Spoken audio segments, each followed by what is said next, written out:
Welcome to plantation info. ಇವತ್ತು ನಾನು coffee ಕೊಯ್ಲು ಮತ್ತು ಒಣಗಿಸುವ ಬಗ್ಗೆ ನಿಮಗೆ ಸ್ವಲ್ಪ ಮಾಹಿತಿ ಕೊಡ್ತಾ ಇದ್ದೀನಿ. ಕಾಫಿ ಹೂವು ಆದ ಮೇಲೆ 9ರಿಂದ 11ನೇ ತಿಂಗಳಲ್ಲಿ ಹಣ್ಣು ಆಗುತ್ತದೆ. ಆವಾಗ ನಾವು ಸರಿಯಾಗಿ ಹಣ್ಣಾಗಿರುವ ಕಾಫಿಯನ್ನು ಕೊಯ್ಲು ಮಾಡಬೇಕು. ನೋಡಿ, ಈ ವಿಡಿಯೋದಲ್ಲಿ ತೋರಿಸ್ತಿರೋ ರೀತಿ ಕೊಯ್ಲು ಮಾಡಬೇಕು. ಇದಾದ ನಂತರ ಈ ಕಾಫಿಯನ್ನು ನಾವು ಪಲ್ಪ್ ಮಾಡಬೇಕು, ಅಂದರೆ ಕಾಫಿಯ ಸಿಪ್ಪೆಯನ್ನು ತೆಗೆಯಬೇಕು. ಈಗ ನಾನು ತೋರಿಸ್ತಿರೋ ಪಲ್ಪರ್ ಬಂದು ಈಕೋ ಪಲ್ಪರ್. ಇದು ಸ್ವಲ್ಪ ಕಾಸ್ಟ್ಲಿ ಆಗುತ್ತೆ. ನಿಮಗೆ ಬೇಕಾದರೆ ಕಡಿಮೆ ರೇಟಲ್ಲೂ ಕೂಡ ಪಲ್ಪರ್ ಸಿಗುತ್ತದೆ. ಈ ಪಲ್ಪ್ ಯಾಕೆ ಮಾಡ್ತೀವಿ ಅಂದರೆ, ಕಾಫಿಯ ಮೇಲಿನ ಸ್ಕಿನ್ನನ್ನು ರಿಮೂವ್ ಮಾಡೋದಕ್ಕೆ ನಾವು ಪಲ್ಪಿಂಗ್ ಅಂತ ಹೇಳ್ತೀವಿ. ನೋಡಿ, ಇದು ಕಾಫಿ ಹಣ್ಣುಗಳು ಪಲ್ಪರಲ್ಲಿ ಹಾಕಿ ಪಲ್ಪ್ ಆದ ಮೇಲೆ ಕೂಡ ತೋರಿಸ್ತೀವಿ ಯಾವ ರೀತಿ ಕಾಣುತ್ತೆ ಅಂತೇಳಿ. ಇದು ನಾನೀಗ ತೋರಿಸ್ತಿರೋ ಈಕೋ ಪಲ್ಪರ್ ಆಗಿದ್ದರಿಂದ ಇದರಲ್ಲಿ ನೋಡಿ ಗ್ರೀನ್ ಕಾಫಿ ಸಪ್ರೇಟ್ ಆಗ್ತಿದೆ, ಹಣ್ಣುಗಳು ಮಾತ್ರ ಪಲ್ಪ್ ಆಗುತ್ತದೆ. ಈ ಹಣ್ಣುಗಳು ಪಲ್ಪ್ ಆದಾಗ ಬರೋ ಕಾಫಿಯನ್ನು ನಾವು ವೆಟ್ ಪಾರ್ಚ್ಮೆಂಟ್ ಅಂತ ಹೇಳ್ತೀವಿ. ನೋಡಿ, ಈ ವಿಡಿಯೋದಲ್ಲಿ ಈಗ ನೀವು ನೋಡ್ತಿದ್ದೀರಲ್ಲ, ಇದು ಬಂದು ವೆಟ್ ಪಾರ್ಚ್ಮೆಂಟ್. ಸಾಧಾರಣವಾಗಿ ಅರೇಬಿಕಾದಲ್ಲಿ ವೆಟ್ ಪಾರ್ಚ್ಮೆಂಟ್ 43ರಿಂದ 46% ಇರುತ್ತದೆ. ಹಾಗೆಯೇ ರೋಬಸ್ಟಾದಲ್ಲಿ 48ರಿಂದ 50% ಇರುತ್ತದೆ. ಇದು ಕಾಫಿ ಸಿಪ್ಪೆ ತೆಗೆದು ನಂತರ ಸಿಗುವ ಕಾಫಿಯನ್ನು ನಾವು ವೆಟ್ ಪಾರ್ಚ್ಮೆಂಟ್ ಅಂತ ಹೇಳ್ತೀವಿ. ಇದು ಕಾಫಿ ಪಲ್ಪ್ ಮಾಡಿದ ತಕ್ಷಣ ಬರುವ ಕಾಫಿ ಆಗಿರುತ್ತದೆ. ಇದನ್ನು ನಾವು ಅನಂತರ ಒಣಗಿಸಬೇಕು. ಈಗ ನೀವು ನೋಡ್ತಿರೋದು ವೆಟ್ ಪಾರ್ಚ್ಮೆಂಟ್ ಕಾಫಿ.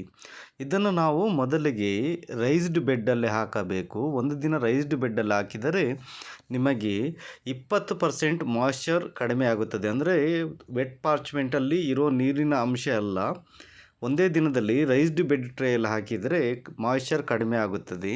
ಈ ರೀತಿಯ ಫೆಸಿಲಿಟಿ ಇಲ್ಲದಿದ್ದವರು ಡೈರೆಕ್ಟಾಗಿ ಕಾನದಲ್ಲಿ ಹರಡಿಸಬಹುದು.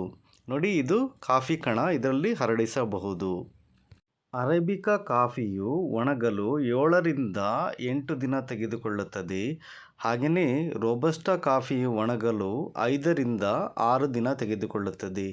ಈ ರೀತಿ ಕಾಫಿಯನ್ನು ಕಣದಲ್ಲಿ ಬಿಡಿಸಿದ ಮೇಲೆ ದಿನಾಲು 4ರಿಂದ 5 ಸಲ ಅಡಿಮೇಲು ಮಾಡಬೇಕು. ನೋಡಿ, ಈ ರೀತಿ ನಾವು ತೋರಿಸ್ತಿದ್ವಲ್ಲ, ಈ ವಿಡಿಯೋದಲ್ಲಿ ತೋರಿಸ್ತಾ ಇರೋ ರೀತಿ ಕಾಫಿಯನ್ನು ಕಂಪ್ಲೀಟಾಗಿ ಅಡಿಮೇಲು ಮಾಡಬೇಕು. ಒಳ್ಳೆಯ ಬಿಸಿಲಿನಲ್ಲಿ ಒಣಗಲು ಬಿಡಬೇಕು. ಈ ರೀತಿ ಮಾಡ್ತಾ ಇದ್ದರೆ ನಿಮ್ಮ ಕಾಫಿಯು ಸರಿಯಾಗಿ ಒಣಗುತ್ತದೆ. ಹಾಗೂ ದಿನಾಲು ಸಂಜೆ, ಅಂದರೆ ಸೂರ್ಯ ಮುಳುಗುವ ಹೊತ್ತಿನಲ್ಲಿ ಕಾಫಿಯನ್ನು ರಾಶಿ ಮಾಡಿ ಕವರ್ ಮಾಡಿ ಇಡಬೇಕು. ಕಾಫಿ ಒಣಗಿದೆಯಾ ಅಂತ ಚೆಕ್ ಮಾಡಲು ಎಲ್ಲ ಕಡೆಗಳಿಂದ ಸ್ವಲ್ಪ ಸ್ವಲ್ಪ ಕಾಫಿಯನ್ನು ಸ್ಯಾಂಪಲ್ ಕಲೆಕ್ಟ್ ಮಾಡಿಕೊಳ್ಳಬೇಕು. ನೋಡಿ, ಈ ವಿಡಿಯೋದಲ್ಲಿ ಮಾಡ್ತಿರಾಗಿ ಎಲ್ಲ ಕಡೆಯಿಂದನೂ ಸ್ವಲ್ಪ ಸ್ವಲ್ಪ ಕಾಫಿಯನ್ನು ಕಲೆಕ್ಟ್ ಮಾಡಿ ಅದರ ಸಿಲ್ವರ್ ಸ್ಕಿನ್ನನ್ನು ರಿಮೂವ್ ಮಾಡಬೇಕು. ನೋಡಿ, ಈ ವಿಡಿಯೋದಲ್ಲಿ ನಾವು ಹಲ್ಲರ್ ಯೂಸ್ ಮಾಡ್ತಿಲ್ಲ, ಒಂದು ಬ್ಯಾಗ್ ಯೂಸ್ ಮಾಡಿ ಅದರ ಸಿಲ್ವರ್ ಸ್ಕಿನ್ನನ್ನು ಸಪ್ರೇಟ್ ಮಾಡ್ತಾ ಇದ್ದೀವಿ. ಈ ರೀತಿ ಮಾಡಿದ ಮೇಲೆ ನೋಡಿ, ಇದರಲ್ಲಿ ಸಿಲ್ವರ್ ಸ್ಕಿನ್ನನ್ನು ಸಪ್ರೇಟ್ ಮಾಡಬೇಕು. ನೋಡಿ, ಈ ವಿಡಿಯೋದಲ್ಲಿ ನಾವು ಮಾಡ್ತಾಯಿದ್ದೀವಲ್ಲ, ಈಗ ಸಿಲ್ವರ್ ಸ್ಕಿನ್ ಸಪ್ರೇಟ್ ಆಗ್ತಾ ಇದೆ. ಈ ರೀತಿ ಮಾಡಿ ಆದ ಮೇಲೆ ನಾವು ಡಿಜಿಟಲ್ ಮಾಯ್ಶ್ಚರ್ ಮೀಟರನ್ನು ಯೂಸ್ ಮಾಡಿಕೊಂಡು 150 ಗ್ರಾಮ್ ಕಾಫಿಯನ್ನು ಡಿಜಿಟಲ್ ಮಾಯ್ಶ್ಚರ್ ಮೀಟರ್ಗೆ ಹಾಕಬೇಕಾಗುತ್ತದೆ. ನೋಡಿ, ಈ ವಿಡಿಯೋದಲ್ಲಿ ಅದನ್ನು ಕೂಡ ತೋರಿಸ್ತಾ ಇದ್ದೀವಿ.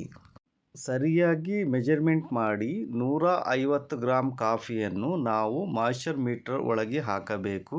ನೋಡಿ, ಈ ವಿಡಿಯೋದಲ್ಲಿ ತೋರಿಸ್ತಿರೋ ರೀತಿ ಕಾಫಿಯನ್ನು ನಿಧಾನವಾಗಿ ಮಾಯ್ಶ್ಚರ್ ಮೀಟರ್ ಒಳಗೆ ಹಾಕಬೇಕು. ಈ ರೀತಿ ಹಾಕಿದ ನಂತರ ನಾವು ಮಾಯ್ಶ್ಚರ್ ಲೆವೆಲನ್ನು ಚೆಕ್ ಮಾಡಬೇಕು.